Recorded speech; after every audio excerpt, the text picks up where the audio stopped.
Hey, it's Jeff Salzenstein here, and I'm really excited to bring you today's video. This is Bradley Klahn, who went to Stanford graduate, top 100 in the world. This is a video I took at Indian Wells this year in March. And you actually can see that he's practicing with Taro Daniel, who beat Novak Djokovic in this particular tournament. So we are going to compare Bradley Klahn's lefty serve to yours truly, Jeff Salzenstein, his lefty serve.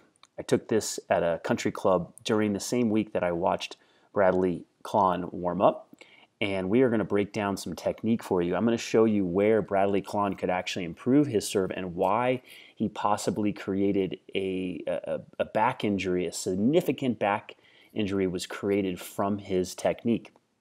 And so let's go ahead and look at his serve right now.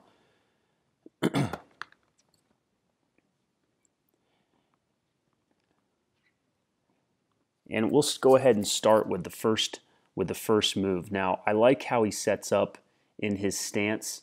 The weight is forward on the front foot, a little bit like Federer. I'd like to have the racket facing a little more towards the opponent like I am here. Not a huge thing, but this would help with shoulder turn because he's already facing the racket this way. If he starts with the racket facing a little more, he can initiate more of a shoulder turn.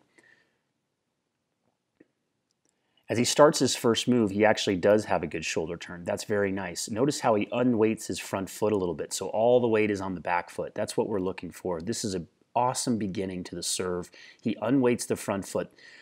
Guys like Marcelo Rios, Marat Safin, even Andy Roddick unweight the front foot, which means the back foot has to be loaded. And this is a great thing to do at the beginning of a stance if you're able to do it. It helps you with rhythm. A lot of coaches will say only keep the feet on the ground, but it's okay to weight it, especially if you're unweight the front foot, especially if you're an advanced player. Now watch what happens as the toss goes up. Okay, look at this position right here. This tossing arm is arched like this, and this could be the beginning of some issues for Mr. Klahn. We'll talk about that. He brings the back foot up. Now look how far he brings this back foot up.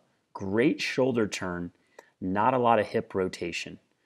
Okay, this is a potential problem. Also, if you notice his spine here, it's not the best angle, but you can see here there's a little bit of an S, what we call an S curve, and I am going to be the lead instructor for Racket Fit, which is a company that is going to do assessments on tennis players, and actually, I should say, teach fitness professionals, doctors, and trainers the characteristics of the serve that could cause inefficiencies and could cause injuries. So essentially, Racket Fit is going to be doing certifications for tennis coaches, fitness professionals, trainers, physical therapists, and doctors so that they can understand technique better and give an assessment, a physical assessment that can check range of motion in the hip, the wrist, the ankles, the shoulders, and possibly do a better job of predicting and avoiding injury. So I'm really excited to be a part of this amazing emerging new company that has taken the golf world by storm, and now they're going into tennis. But you can see there's not a lot of hip rotation, and you can see this C curve in this,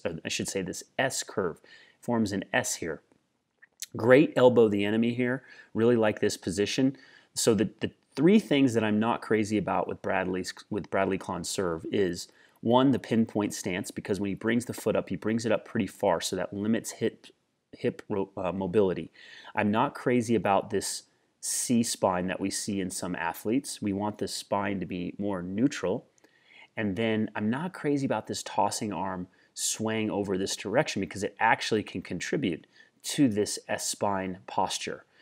Okay, so from here, let's keep it rocking. I like this position here with the shoulders, very good. Amazing racket drop. So this guy, I mean, his racket drop is amazing. The hand is below the elbow, well below the elbow. So this is an amazing position here. Really like that. And then when Bradley makes contact, look at his position as he's serving. He's facing the net a little bit more than I would like. We're going to go over to my serve right now, but you see how his feet are facing. He definitely could be a little more sideways to the net. And he could have more pronation on that serve. He could pronate a little bit more there. Now, he might have been just, looks like he's hitting a kick serve there. But we could see a little more pronation and possibly face the net. I should say stay a little more turned at contact. So let's go over to my serve here. And you'll notice I'm in a similar stance.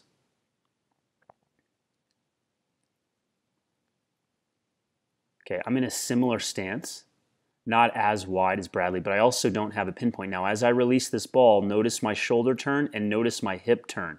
So similar with the hips, but then when Bradley brings the foot up, the hip is not as turned. And when I go up, you can see very turned. Look at my back.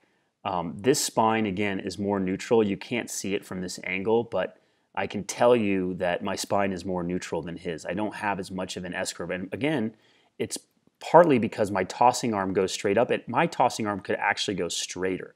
That's something in my serve that I could improve, but it could go straighter. But this when you really arch the tossing arm, it can cause this curve in the spine. And also when you bring this foot up and you don't rotate the hips, it can cause that. So because I don't bring the foot up and because I keep my arm, I should say, not straight up and down, but in this position, you're not going to see as much of a curve. But you can see I have more turn than Bradley does, which will give more disguise and more topspin, more power, potentially. Now I go into the motion. Look, my racket drop is not as good as Bradley's. Look at that. That is where he gets all the action on his serve. So kudos to him, but he's probably compensating a little too much. Look at this position. Look at the difference in the position. Look at my racket drop. Look at my body position. Bradley's already opening up. And, you know, he had a significant back injury, was out for a couple of years, and I have to think that one of the contributors to it is his serve technique. So I go to hit the serve. Looks like I was maybe, I don't know if I was just warming up this serve. It doesn't look like I was really fully going after it, but you can see my body position, and you can see how my hips are a little more sideways here. You know, same court, he's facing the net more, and it's because of that pinpoint stance, the way he brings the foot up. And that's just exposing him a little bit more. I think that was a warm-up serve. Yeah, we'll go another one here. I think I go after this a little more, but you can see right there, okay, look at the body position and look at the body position. So in summary, what I would do with Bradley Klahn if I was helping him is I would ask him to consider a platform stance like me so that he could keep his hips rotated and create more disguise, more of this position. I don't think I'd be able to change his tossing arm. That's a pretty big change, but I would encourage a little bit less, and then we would really work on his hip mobility and his ankle mobility to be able to work on his squat so that he could get into a neutral stance. Have a neutral spine angle when he's going up to the serve.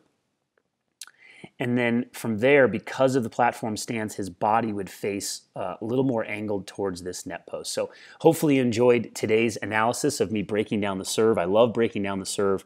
I've been called the serve surgeon by many because I see all the details and I've studied the serve relentlessly for years. And with that being said, if you're still watching this video, I've got a free gift that I want to offer you. So if you click the link in the description below or somewhere in this video, you can get access to the kick serve myths. These are the myths you want to avoid if you want to hit a topspin serve, if you want to hit a great kick serve, and I really suggest that you check it out. It's free of charge. All you have to do is click the link in the description below or somewhere in this video. Thanks so much for joining today.